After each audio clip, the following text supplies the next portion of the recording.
Good old Manchester United. Lovely jubbly. Go and do it at home against Wolves. Whoa. Hold on here, lads.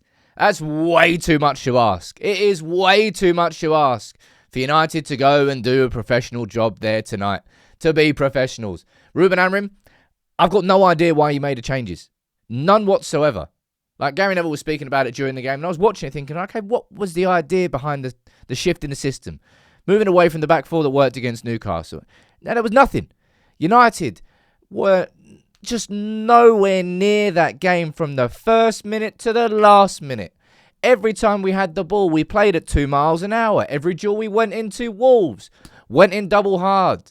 We've just given probably, by the end of the season, what we consider the worst ever Premier League team. We've just given them their 3rd point of the season. We did not really look at any point in that game like we were on top of it. We just got completely outplayed over the course of 90 minutes by a disgustingly bad Wolves team. So what does that make Man United? I've tried to avoid being overreactionary and jumping on things. What other word can you use to describe that performance apart from embarrassing? And I'm sure there's plenty of others which can fall into the same category. I'm not going to use the word shocking because I'm not shocked. That's the problem. You know full well that you just can't rely on Manchester United for 2, 3, 4 game weeks. Nope. Games against Wolves and Burnley, playing 19th and 20th in 2 of the next 3 games. Yeah, good luck doing that at Ellen Road and getting a fucking result. You absolute whoppers, man. Like, Ruben, why did you shift? Why? Cool, we've got some tactical flexibility now. We don't have to play 3 at the back. We don't have to play 4 at the back. Keep teams guessing, but why make those changes? Why take Dorgu away from that right wing where he was at his best against Newcastle? Why shift? Why make the enforced? They weren't enforced. That's the point. It was change for change sake. It's a crock of shit from United, that performance. Complete. Boos at half-time, boos at full-time. Deservedly so. Because you've gone and done that against the Wolves team. Look, I know that Wolves could have got a result at Anfield, but they didn't. They could have got a result at the Emirates, but they didn't. But don't worry about it, lads. You can get a result at Old Trafford. You haven't scored the goal. Oh, come on, Emils. Yeah, you can score against us at Molineux. Or you haven't got a point since when? Oh, come on. Come to Old Trafford. We'll give you a point. Yeah, why not? Burnley, what do you want? You fancy 3 points in the cup? Yeah, come on in. We'll play you. Ruben brought a lot of that on himself. Change that wasn't necessary. Change that, if anything, took away from United's momentum that we may have had from that game against Newcastle. That first half against Newcastle was much. The second half was awful, and that second half was pretty much the tempo from United the whole way through that game. I will never ever enjoy watching a passive Manchester United, and especially at Old Trafford. Sure, there might be games where we play opposition and we're away from home and we have to, be a little bit more passive. I understand that.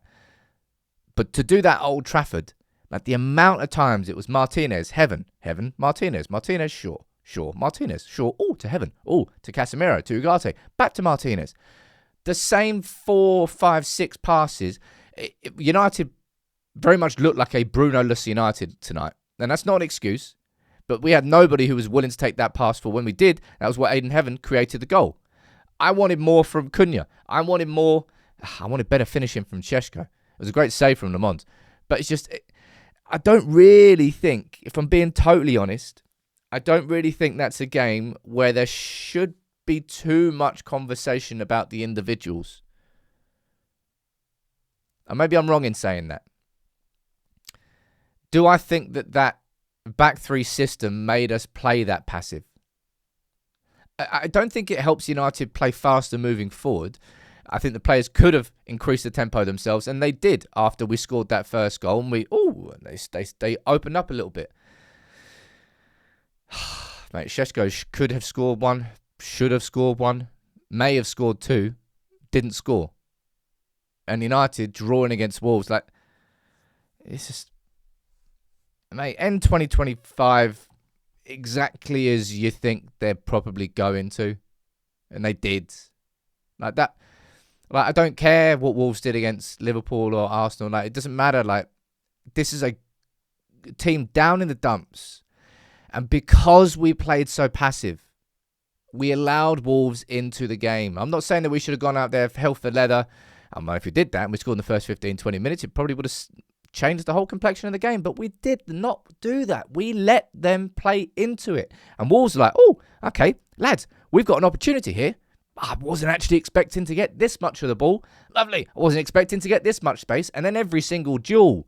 I don't know what was happening there tonight. There were 4, 5, 6, 7 occasions where I saw a Wolves player surrounded by 3, 4 United. Get out with the ball. Boom, boom, boom. Play through us. There's going to be a lot of questions asked tonight, and I think fairly so. Like, why shift against Newcastle, against tougher opposition, and get it right? Make some tough calls, but get it correct. And then go and shift it back against a Wolves team who were there to be slapped up. Old Trafford will never, ever settle for a passive Manchester United. You heard the chants of attack. It didn't happen. Now, I don't really know why heaven went off for Euro, to be completely honest. Mantato came on. Was Xerxes injured when he went off at half-time? Maybe, maybe not. But if I'm being completely honest, I don't think Xerxes had a great... Of course, he got the goal, but I wouldn't exactly say that he was adding too much to United because United weren't playing much fluid football at all in that first half, nor in that second half. A draw was a fair result, and if we're being completely honest, if we take any red-tinted specs off, if one team deserved to win this game, it was Wolves against United at Old Trafford in a season where they've got 2 points. Embarrassing really is the only way to describe what I've just seen. And there's going to be an inquiry after that, and rightly so, because you can't play like that. As a United team at Old Trafford, it doesn't matter if Ahmad and Mbeumo are missing. It doesn't matter if Bruno and Mount are missing. It really does not. Because you just can't play at 3 miles an hour and expect United fans to go, oh, well, you know, we've got a draw, have we? Oh, yeah, we create some chances. It just won't. They won't ever settle for it. And nor should we. Amorim got the tactics wrong, the approach wrong, and I don't particularly think anything changed in the second half. Even when we switched to a back 4, the impetus was still not there. United were just playing at 3 miles an hour, and we never stretched Wolves. Now, sure, if we play against low blocks, it's always been our kryptonite for a long, long time, and that was partly the problem there tonight. But if you just play that slow, any team will feel confident, and any team can sneak a goal. Look, we got a deflected goal. Wolves got their goal was technically better than ours, I suppose, but it's just crap, man. Any momentum that you might get from getting your first clean sheet of the season, second clean sheet of the season, against Newcastle, then you go and do that against Wolves a few games later. Oh, well done, lads. We've only got the small task of Leeds away at Ellen Road on Sunday. Yeah, play like that, we're going to get mauled.